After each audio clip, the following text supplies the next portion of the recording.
Hey everybody, welcome to the channel. I got monetized, so to celebrate, I'd figured I'd share something that's actually useful. In this video, I'll be sharing some general commission tips for people that are wanting to give commissions a go but are having trouble getting customers. Because I have been asked this before. That being said, this video is kind of assuming you have the basics set up, like payment platforms, a social media profile, what have you. If you want something that goes into the basics, let me know and I'll share what I can. Keep in mind also that these tips are based on my personal experience as someone that's been taking commissions consistently for like half a year now, and as someone that did them years back as a kid with less success. So take what applies to you and ditch the rest, okay? Alright. First tip, find a community that already likes you. My example of this is that I love Littlest Pet Shops. It's one of those communities that's pretty bustling, but is also pretty niche, like you can get around, but it's not like it only consists of 3 people and a guinea pig. I work in other areas too, drawing normal furries, my persona, which is a humanoid, and chibis, but the LPS community is something I'm pretty active in, and that's paid off substantially. So I want you to take a moment and think about what you like. Do you like any specific fandoms, games, collectibles like Pokemon cards, Furbies, I don't know, Russian nesting dolls, cars, birds, fish, etc. And most importantly, do you like that enough to make art about it? Because if you don't really like it that much, people can tell. If there's anything that crosses your mind, chances are there's a community that would like to see more of it. When I had my first account as a teenager, a lot of people didn't see or want to engage with my art, let alone commission me, because I wasn't really for anybody. Sometimes there isn't anything super specific that you care about, and I get it, but it's kind of easy to be blind to the unique things you enjoy if you're just used to that experience in your daily life. So seriously, take a moment to think about it. Because also, it's a lot easier to make connections once you figure this out. Not only will people with the same interests be interested in what you do, you can also make connections by interacting with and uplifting them. You'll be able to look at their artwork and understand what makes it special, because it's special to you too. Make a habit out of commenting and sharing the work of others you admire, and before you know it, you'll probably have several friendly connections in that community. Obviously, don't treat others like a tool to grow your own presence. That's not nice. I'm just saying that making connections and establishing yourself in a certain area will make you more memorable and give customers a reason to choose you over some random generic account. I know that sounds like general social media growth advice, because let's be real, it kind of is. But in my experience, giving customers a reason to connect with you and your work is just another reason for them to commission you over someone that they find less memorable. Next tip, do not be shy about advertising. Seriously, you don't have to have a high follower count, you don't have to wait until the perfect time, because truth be told, there is no perfect time. I know there's this fear that you'll advertise and nobody will want to buy and everyone will laugh at you or something, but if you're thinking like that, you are getting in your own way. If nobody commissions you and you advertise, that's just an opportunity to learn and change your approach if you need to. Also, it doesn't mean your art is bad. Commissions or a lack thereof does not determine your worth as an artist.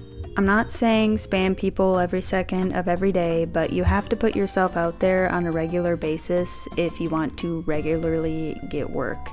At least if you don't already have a decently large audience that commissions you anyway, in which case I don't even know why you're watching this. Point is, you can only do so much. If your goal is to get commissions, then your actions should work towards that goal. You can't just skirt around it and expect to get the result that you want. If you lose some followers because you start advertising commissions, then those aren't people you want following you anyway. That number is useless if it doesn't work towards the goal that you have. So don't worry about people judging you. The people that judge you are not for you.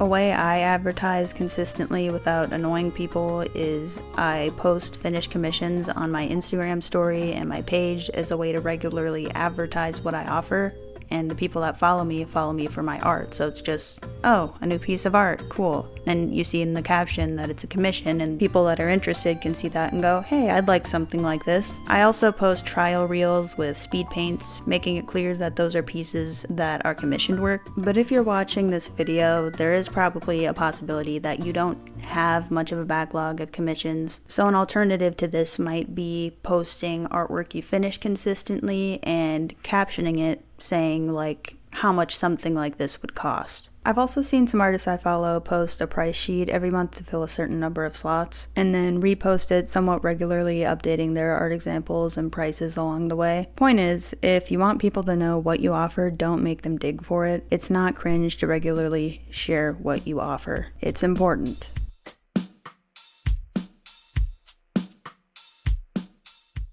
Next tip, be very clear about your pricing and the results that your customers will get. If customers have to guess what their total or the result of the art will be, they will be less inclined to commission you. Don't get me wrong, some people out there are pretty comfortable reaching out for a quote, and if your specific type of art is super variable, then that could impact your pricing a lot, especially if you're working on pieces that'll be used commercially or on really large-scale projects. So for some of you, this tip may not apply, I get it, but for the average Joe that sells pieces for personal use that generally take a similar amount of time, I'd recommend picking a clear price that clients can expect every time. Some people charge complexity fees, which makes sense, and for some people that works out fine, but personally, I make my price solid regardless of character complexity, just so customers won't have to wonder if they'll be charged more based on where my personal line is for what I count as complex or not. Who knows, maybe I'll change this up one day, but for now, I'm sticking to it just so my customers can depend on my prices being consistent. In general, make sure prices are clearly displayed on your price sheets. Posting prices with finished commissions can also be helpful. As for being clear about what the results will be, make sure you have adequate examples of what finished pieces will look like. I see people post advertisements for YCH art, otherwise known as your character here commissions, without finished examples all the time, and guess what most of the comments are asking? What does this look like when it's finished? The less uncertainty potential clients are left with, the more likely they are to actually spend their money on you. So try not to make them wonder, pull up with clear examples and prices, and it'll go a long way.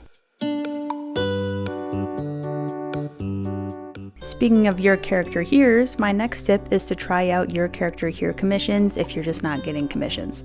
Otherwise abbreviated as YCH, a Your Character Here commission is basically when you create a template and clients pay you to insert their character into it. If you don't have a lot of commissions under your belt, I recommend this both for your sake and the client's sake. On your end, you have to spend less time drawing something completely from scratch because you already have the pose mapped out in advance, so it's a good way to get practice working with people without committing to something really big or with a lot of variation. On the client's end, they'll have more confidence in the result because they'll know exactly what to expect. And that's all the more reason to take a chance on a new artist. You can base these around seasons, holidays, memes, what have you.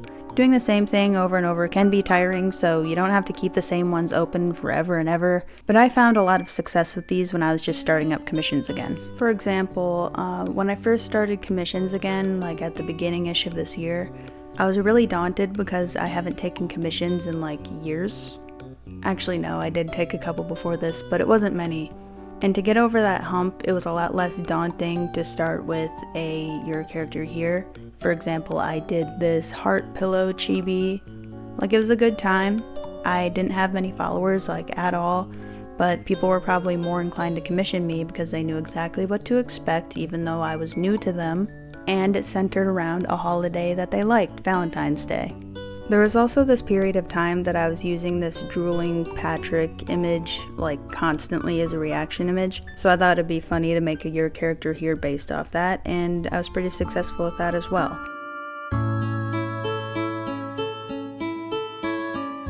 This last tip wasn't on my script at all, but I'm throwing it in here last second because I do think it's really important. So the last tip is cheaper is not always better. I know when you're not getting commissions, it's very tempting to whip out a price that is as low as you can possibly conceive and then advertise that. Like just the other day, I saw someone advertising like $5 full bodies or something. That is crazy. I understand sometimes it's for valid reasons, like you want more examples, and I'm not saying I haven't done this before. Like I did really cheap chibis to get a lot of commissions and get verified on VGen quicker. So I'm not saying there's never a time for this. You have free will, do what you want. But I'm bringing this up as kind of a cautionary tale. Firstly, if you do get a lot of commissioners by setting your prices really low, it's going to be very tempting to accept all of them because it's really exciting to get a bunch of people that want to commission you. speaking from experience, it's not fun having a huge queue.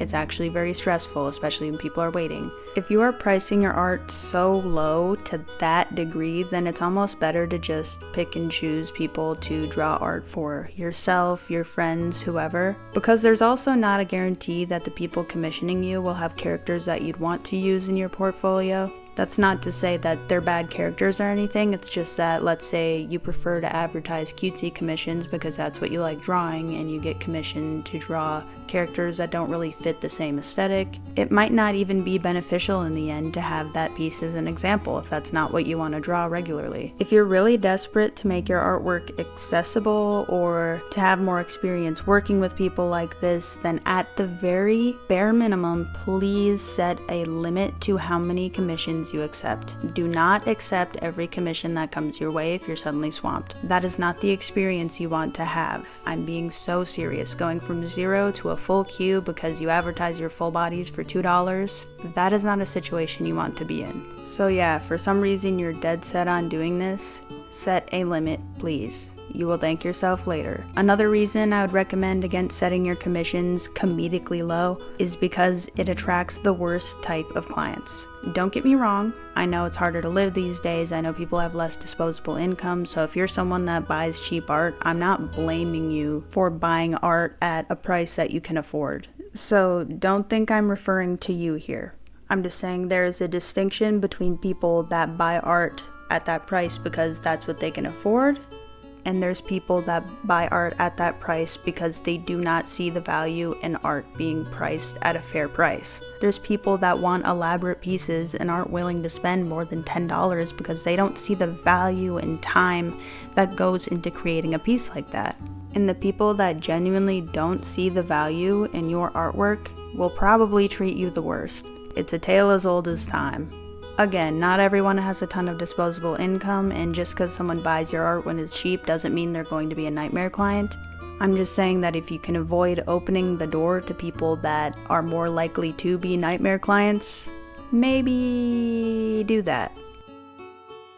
Anyways, that's all the tips I have for you today. If you found them helpful, feel free to like and subscribe for more videos like this one, and maybe comment which tip was your favorite. If you have tips of your own, I'm sure other artists would be happy to learn from them, so do share if you have any. That's all for now. Bye!